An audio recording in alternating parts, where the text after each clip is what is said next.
Chinese spy nakapasok na sa Pilipinas dahil kay Alice Guo? Ang ama ni Alice Guo na si Jian Zhongguo, miyembro umano ng CCP o Chinese Communist Party. At ano ang dahilan ng pagdami ng Chinese nationals sa Cagayan? Yan ang ating aalamin.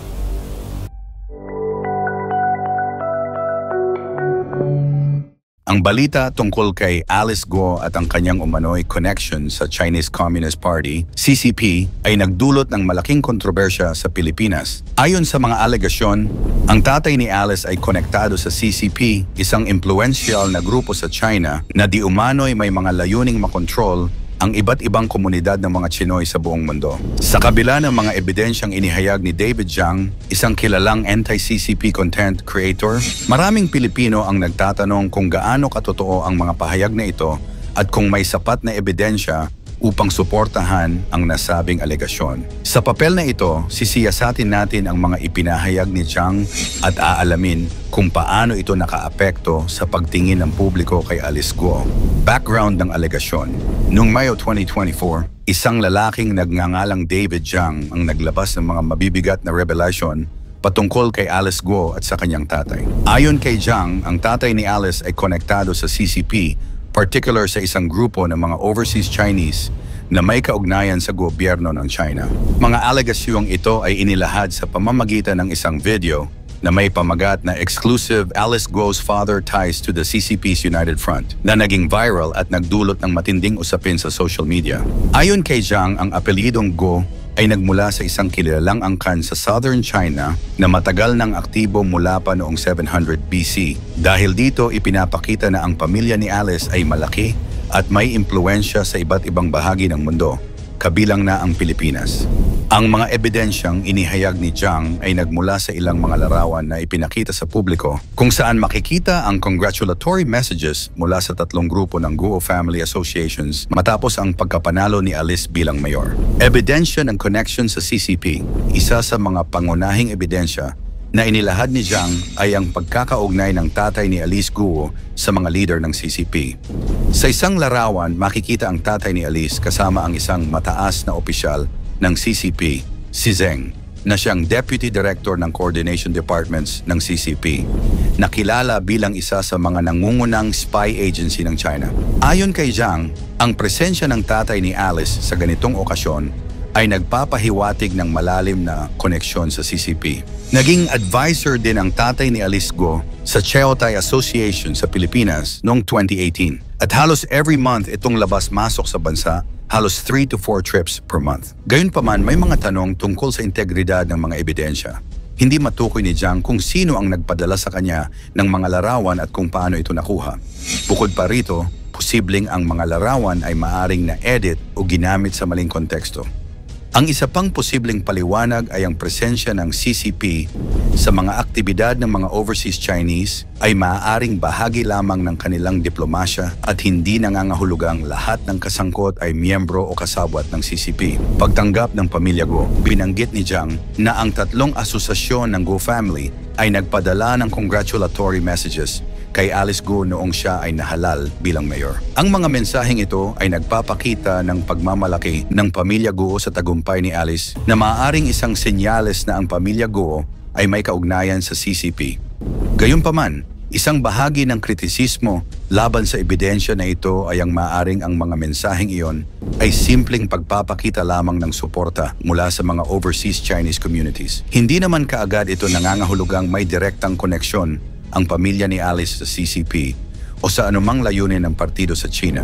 Mga Chinese Army uniform sa mga Pogo Hub, kamakailan lang natagpuan ng mga autoridad ang 18 set ng uniforme ng militar ng China sa isang raid sa Philippine offshore gaming operator Pogo Hub sa Porac, Pampanga.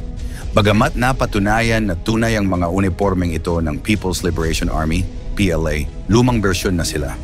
Iniimbestigahan ngayon ng Presidential Anti-Organized Crime Commission, PAOCC, ang kanilang pinagmulan at may haka-haka na maaaring ginamit lang ang mga uniforme bilang props sa mga ilegal na aktibidad imbes na indikasyon ng opisyal na militar na kasangkot. Tinitingnan din ng mga autoridad kung may kaugnayan ang dating mga sundalo o pulis na Chino sa operasyon ng Pogo. Ang mga alegasyon ni David Jiang ay nag-iiwan ng malaking katanungan.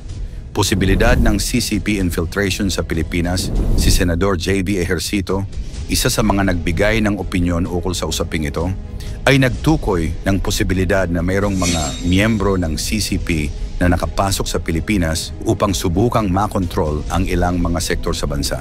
Biglaang pagdami ng Chinese students sa Pilipinas, ang biglaang pagdami ng mga Chinese na estudyante sa Pilipinas ay nagdulot ng iba't ibang haka-haka kabilang ang posibilidad na sila'y mga espiya. Isang controversial na issue ay ang pagkakaroon ng maraming Chinese students sa Cagayan, isang lugar na malapit sa mga Enhanced Defense Cooperation Agreement, EDCA sites, kung saan may presensya ng militar ng Pilipinas at Estados Unidos.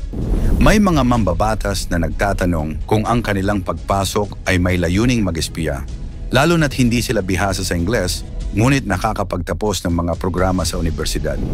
Bukod dito, may mga ulat na ang mga Chinese nationals ay nakakabili ng mga ari-arian malapit sa mga pangunahing airport at seaport na nagpatibay sa mga alingaw-ngaw na may kaugnayan ito sa pagkalap ng intelihensya. Ayon kay Representative Robert Ace Barbers, may posibilidad na ang mga Chinese students ay mga espiya na nagpapakalap ng impormasyon tungkol sa mga EDCA, Enhanced Defense Cooperation Agreement, sites na matatagpuan sa Cagayan. Inilahad niya ang kanyang pagdududa dahil sa dami ng mga Chinese students na naka-enroll malapit sa mga lugar kung saan may presensya ng militar ng Pilipinas at Estados Unidos, tulad ng Naval Base Camilo Ocias at Lalo Airport.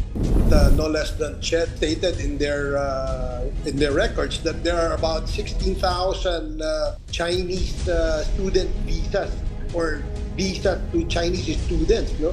And that's quite alarming considering that in only 1 year, no, you've issued that much number of tourist visas, no? Sinisilip din ng mga otoridad ang posibilidad na may kaugnayan ito sa mga ulat ng pagbili ng mga Chinese nationals ng mga lupa malapit sa mga airport at seaport na maaaring konektado sa intelihensya o sleeper cells. Sa kabuuan, ang biglaang pagdami ng mga Chinese students sa Pilipinas ay isang usaping may malalim na implikasyon sa seguridad at relasyon ng bansa sa China.